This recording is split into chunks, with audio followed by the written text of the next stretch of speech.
কখনো মধ্যাহ্নভোজে তো কখনো বিকেলের নাস্তায় ভাজা পোড়া খাবারের কদর চলতি পথের মানুষের কাছে সবসময় একটু বেশি। তবে এর ক্ষতিকারক দিক নিয়ে ধারণা নেই অনেকের। দীর্ঘদিনের পোড়া কালো তেলেই ভাজা হয় এসব খাবার। স্বাস্থ্যবিদরা বলছেন, পোড়া তেল থেকে তৈরি হওয়া মারাত্মক ক্ষতিকর রাসায়নিক মানবদেহে ঢুকে প্রতিনিয়ত স্বাস্থ্য ঝুঁকি তৈরি করছে। অস্বাস্থ্যকর খাবার নিয়ে সাদিয়া কানিজের ধারাবাহিক প্রতিবেদনের আজ দ্বিতীয় পর্ব। ছবি তুলেছেন শাহিন হোসাইন। ঢাকা মেডিকেলের গেট সংলগ্ন এই দোকানগুলোতে ভরপুর বেচা বিক্রি চলে তেলে ভাজা এই খাবারগুলো। চাহিদা বেশি থাকায় ভর দুপুরেও তৈরি হচ্ছে সিঙ্গারা, সমুচা, পুরি, আলুর চপ আরও কত কিছু। সস্তা আর মুখরোচক হওয়ায় অনেকেই দুপুরের খাবারের বিকল্প হিসেবেও খাচ্ছেন ভাজা পোড়া। এসব খাবারের বেশিরভাগই তৈরি হচ্ছে কয়েকবার ব্যবহার করা পোড়া তেলে, যা থেকে তৈরি হয় অ্যাক্রোলিন নামক ক্ষতিকর রাসায়নিক। খেতে ভালো লাগে, ভাজা পুরিটা অনেকেরই পছন্দ, আবার অনেকের পছন্দ না।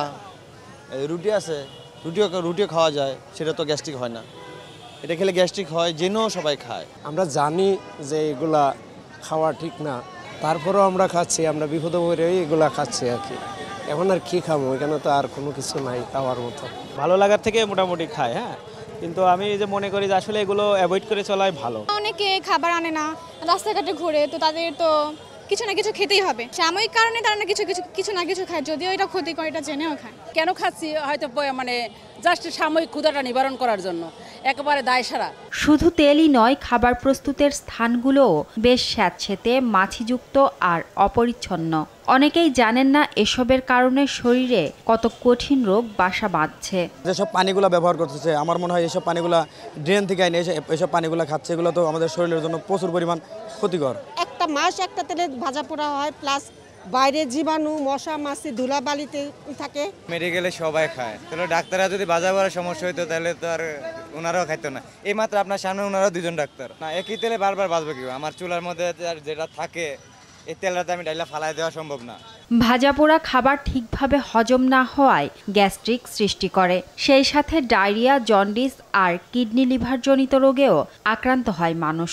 যেভাবে ভাজা হয় তখন এগুলো শক্ত হয়ে যায় অনেক, এগুলো আমাদের হজমের জন্য সহায়ক না, এবং আমাদের খাবারের এই প্যাটার্নের কারণে বিশ্বে বাংলাদেশ একটা দেশ যেখানে সম্ভবত এই গ্যাস্ট্রিক বা অ্যাসিডিটির জন্য সবচেয়ে বেশি ওষুধ বিক্রি হয়। সারা ইউরোপে যত গ্যাস্ট্রিকের ওষুধ বিক্রি হয়, শুধু বাংলাদেশে তার চেয়ে অনেক বেশি ওষুধ বিক্রি হয়। মানে আমাদের এমন কোনো খাবার নেই যেখানে আমাদের ক্ষতিকর জীবাণুযুক্ত করা হয় না।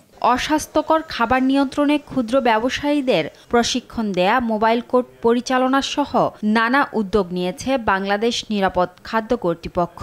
আমরা একটা অনলাইন প্রশিক্ষণ প্ল্যাটফর্ম তৈরি করব, যেখানে যিনি খাদ্য উৎপাদন করেন সেই প্রশিক্ষণটা নিয়ে খাদ্যকে কীভাবে নিরাপদ রাখা যায়, কী ব্যবস্থা গ্রহণ করা যায় সে বিষয়টা প্রশিক্ষণ নিতে পারেন, তাহলে তিনি তার কর্মক্ষেত্রে এটা প্রয়োগ করতে পারবেন। আরেকটা বিষয় হচ্ছে মানুষকে সচেতন হওয়া দরকার।